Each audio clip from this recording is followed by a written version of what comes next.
From LinkedIn News, I'm Leah Smart, host of Everyday Better, an award-winning podcast dedicated to personal development. Join me every week for captivating stories and research to find more fulfillment in your work and personal life. Listen to Everyday Better on the LinkedIn Podcast Network, Apple Podcasts, or wherever you get your podcasts. Did you know that small and medium businesses make up 98% of the global economy, but most B2B marketers still treat them as a one-size-fits-all? LinkedIn's Meet the SMB report reveals why that's a missed opportunity and how you can reach these fast-moving decision makers effectively. Learn more at linkedin.com/meet-the-SMB. Hello, my friend, and welcome to another exciting episode of Negotiate Anything. Thanks for joining us today. With over 10 million downloads and listeners from more than 180 different countries, it's dedicated listeners just like you who have made Negotiate Anything the #1 negotiation podcast in the world. I'm your host, Kwame Christian. I'm a business lawyer, mediator, author, and the proud CEO of the American Negotiation Institute. Now, before we get into today's insightful conversation, I have a golden opportunity for those of you who recognize the power of negotiation in your professional lives. Have you ever found yourself wishing that you could navigate those high-stakes conversations with more confidence? Or perhaps you're looking to empower your team with the art of persuasion and conflict resolution. At the American Negotiation Institute, we've crafted specialized keynotes and workshops tailored for those very needs. We've transformed the negotiation skills of professionals worldwide, and we're eager to do the same for you. We believe the best things in life are on the other side of difficult conversations, and our goal is to help you improve your lives and the lives of those around you, one difficult conversation at a time. Don't let another challenging conversation leave you second guessing. Click the link in the description to discover how we can help you find confidence in conflict, negotiate better deals, and have stronger relationships. Because in the world of business, every conversation counts. And now, without further ado, let's jump into the interview. Remi, thanks for joining us today. Thank you for your invitation. Great to be here. Yeah, it's our pleasure, my friend. So how about you get us started by telling us a little bit about yourself and what you do? Sure, with pleasure. Thank you, Kwame. I'm a negotiation professor, cherishing this passion for many, many years. I run a negotiation research institute at HHL Graduate School of Management in Leipzig, Germany, and organize negotiation competitions for students and professionals. I also advise clients on negotiation and innovation. I love this. And listeners, we started this conversation about 20 minutes ago, and the conversation's just been flowing, and I had to stop the conversation abruptly. I'm like, Remi, we need to save some of this magic for the podcast, because this is happening frequently now, where I just start chatting and I'm like, why am I not recording this? So I'm so pumped for this episode.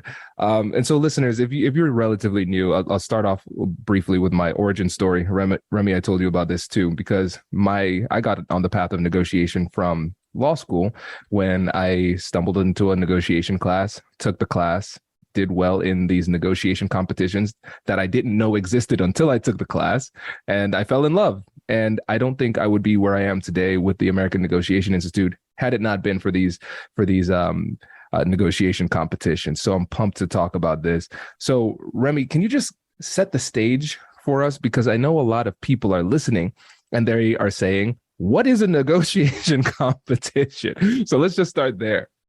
That's a great question. To start off, we very often, as negotiation professors, trainers, coaches, very often define negotiation as a skill, which means an ability to perform a particular action. In the case of negotiation, that's an ability to align preferences, decision preferences between at least two parties, right? And that definition has profound consequences, like any other skill that we can possibly look at, such as, I don't know, languages, music, sports, right? You name it.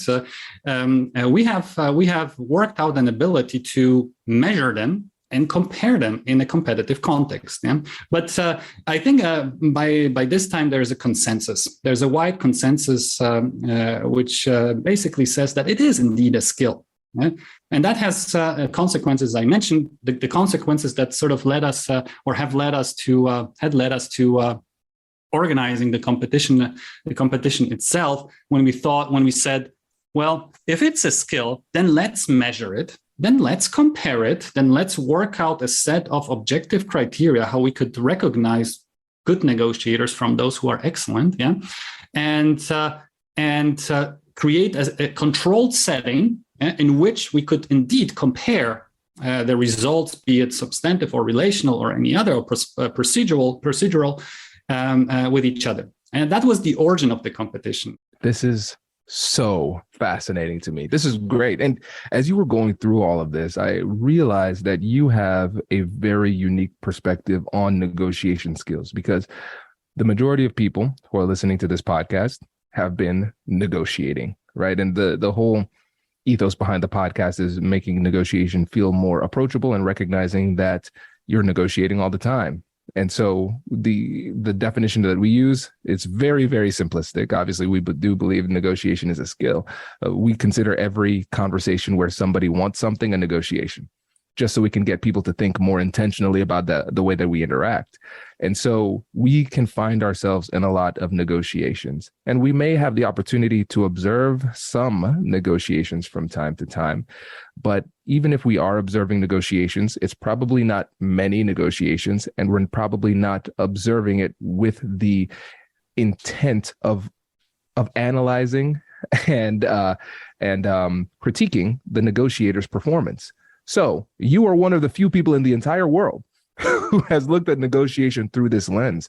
So given all of the various negotiation simulations that you've observed and the people that you've coached, what would you say are the top 3 skills associated with being a great negotiator? Wow, that's a great question, Kwame. Thank you so much for asking it. Let me think a while. I think one of the observations that we've made a few years ago is something that I call the panda bear effect. The panda bear effect. It's a working name for something that we still want to research a little bit closer, look at a little bit closer in a more systematic way. But we've noticed that the best negotiators appear somewhat like panda bears appear when we observe them. A little bit clumsy, a little bit, defenseless, cute, kind, right? But they come across as no threat. They come across as friendly. They come across as those who don't pose any danger, any risk, right? So we typically, I'd say 90% of the population like panda bears, right? So when we observe them, we don't think about running away or attacking them. We think about, oh, how cute are they? Yeah? Oh, how nice. Yeah? And we want to spend time. We want to interact with them to the extent, obviously, it's possible. They typically live in zoos and breeding centers, right? But the panda bear effect is typically displayed by negotiators who come across exactly like that, kind, approachable, friendly, right? But they have a hard plan, analytical plan in the back of our mind. They know very well what to achieve, what to get in a particular negotiation. But they do have this sort of a kind clumsiness in terms of their appearance. So I define great negotiators as those who combine a hardcore analytical hardware with the panda bear type of a front end. It's so important. It's so important because perceiving someone as too intellectual, too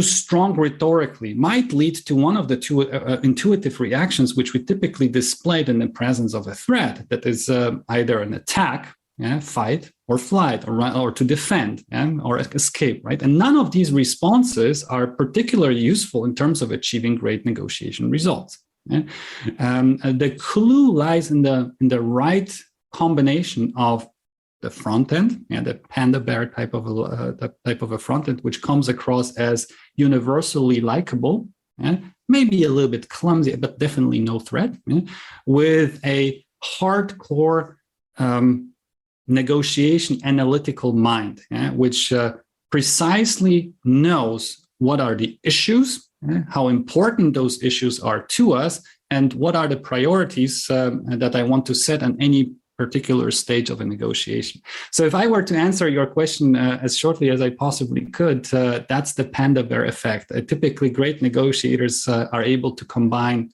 these two characteristics. Hello, my friends. Before we get back to today's episode, I want to ask you a question. Have you ever wondered how to elevate your team's negotiation game and how you can help the folks on your team have better, difficult conversations? At the American Negotiation Institute, we offer transformative keynotes and workshops tailored to empower professionals with top-tier negotiation and conflict resolution skills. Whether it's a keynote for your next event or hands-on training for your team, we've got you covered. Don't just negotiate. Master the art with the American Negotiation Institute. Click the link in the description to find out more. Elevate, negotiate, and succeed. Small and medium businesses don't have time to waste, and neither do marketers trying to reach them.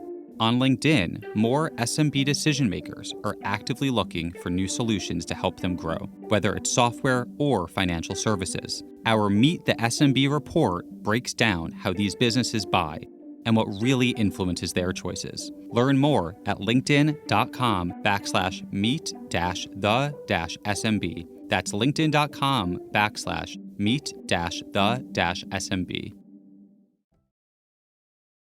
Oh, that is so cool because I love panda bears. Everybody does. Little aside, I love tennis. Tennis is my favorite sport. I was president of the tennis club team at Ohio State, mainly because I wasn't good enough to be on the varsity team. But you have the vibration dampener that you can put on your strings, and mine was a panda bear that I had on mine. So this resonates really well. And you're absolutely right, because as you were saying that, I was thinking about the people who I consider to be the best negotiators, and they certainly are not threatening. Right. And they're not intimidating in that type of way, but they're so sharp. They always go in there with some kind of strategy plan. They're analytical and they can think on their feet. And I love that you said this because the description that you gave of what a great negotiator is flies in the face of what Hollywood will make us believe a great negotiator is. Somebody who always knows exactly what to say, who's incredibly articulate, who can come up with these moving monologues out of nowhere and can be kind of mean and aggressive when necessary. And they just wow people with their intellect and assertiveness, and the people just submit. I feel like I'm a decent negotiator. I've never wowed somebody like that, you know? And exactly. I think it's important for us to realize, like, hey, this is not real. People are operating off of scripts. Nobody talks like that. And even if people did, it would be very off-putting because there should be a mutual exchange of conversation and information during a negotiation. And so it's really interesting that this is the key. Because again, people feel like they have to be somebody else a lot of times when it comes to their negotiations. But no, I think this effect that you described, the panda bear effect, makes becoming a great negotiator feel a lot more achievable. Oh, absolutely. Absolutely. You're absolutely right. Yes. It's a panda bears combined with negotiation intelligence, something which we called in one of our papers, negotiation intelligence, which means exactly, having knowing the tools, having the repertoire, a broad spectrum of negotiation tool tactics and methods, and knowing which one of those use in which context. Right, because negotiation is highly situational, right? So what works in distributive context where we are opposed to, or when we intend to claim value, does not necessarily work in other contexts when we, for example, theoretically can create value. So this negotiation intelligence combined with the panda bear effect, that's exactly what makes, in my opinion, great negotiators. Yeah. This is great. So now let's talk about the negotiation intelligence that you've observed, because I'm assuming if you are in one of these competitions, especially as you get into the later rounds, it probably becomes more and more difficult to differentiate between the good and the great. And so when you think about in terms of like negotiation intelligence, what are those key things that separate the person who's first place from second place? Yes, you're absolutely right. Yes, in some cases, the differences are really tiny. Really tiny, both in terms of the substantive outcome as well as relational outcome, which very much indicate that people who register for our negotiation competitions are passionate negotiators themselves, right? Which means in terms of, for example, student competitions, many of them start their preparations with the beginning of the winter semester, which is sometime around September, October, and the competition does not take place until March or April. Yeah, so they undergo extended preparation process which leads us to assume that they probably do know their craftsmanship's tools, right? Negotiation craftsmanship. Yeah. So that's not so much about knowledge, but the ability to pull out the right tool, right? If I see a nail, I need a hammer and not some other tool, right? So the combination of negotiation setup. So are we talking about distributive type of a negotiation? Are we talking a distributive negotiation with relational components, or are we going to be discussing something which we need to solve together that can create more or less value depending on how well we do it, right? And negotiation intelligence is not only the knowledge of those tools that work in those particular settings, but also the intuition, the ability to pull out the hammer when there are nails, right, and not any other. And this is kind of now we're getting to the art of negotiation. This comes only with repetitions and experience. Yes, only with repetition and experience we can recognize the type of a negotiation partner quicker. With negotiation and with repetitions and experience, we can recognize the characteristics of particular situations quicker. Mike Wheeler, Harvard professor, who I had a chance to meet during my stay in Boston many years ago, he recently started referring to negotiation as sort of a jam session. Yeah? And I love this comparison a lot because it tells us exactly about the gist of it, right? So it's not enough to know how to play particular tones, right, according to the notes, but it's also important to react spontaneously to the reaction of our fellow band members, right? And this is the intuitive part, which is paradoxically maybe also learnable. Yeah? So nobody is born a perfect jazz improviser, right? It's something that we come to once we've figured out the notes, started hitting the right strings or the right drums at the right times, and only with repetition and experience we get to the point where we can sort of flexibly react or flexibly optimize the outcome based on our intuitive reactions, which we've produced through hours or days or years of training.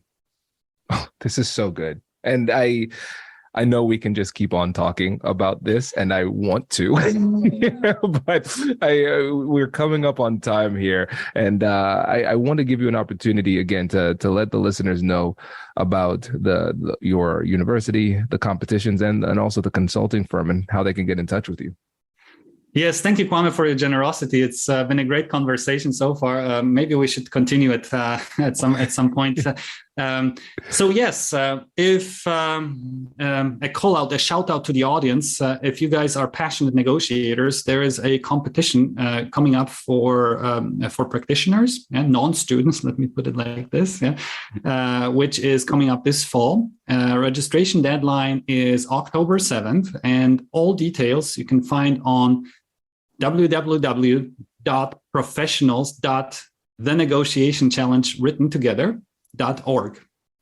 And I'd be delighted to meet some of your listeners during our competitions. Yes, that is great. And listeners, there will be links to all of that in the description of this episode. Remi, thank you so much for joining us. Really appreciate it.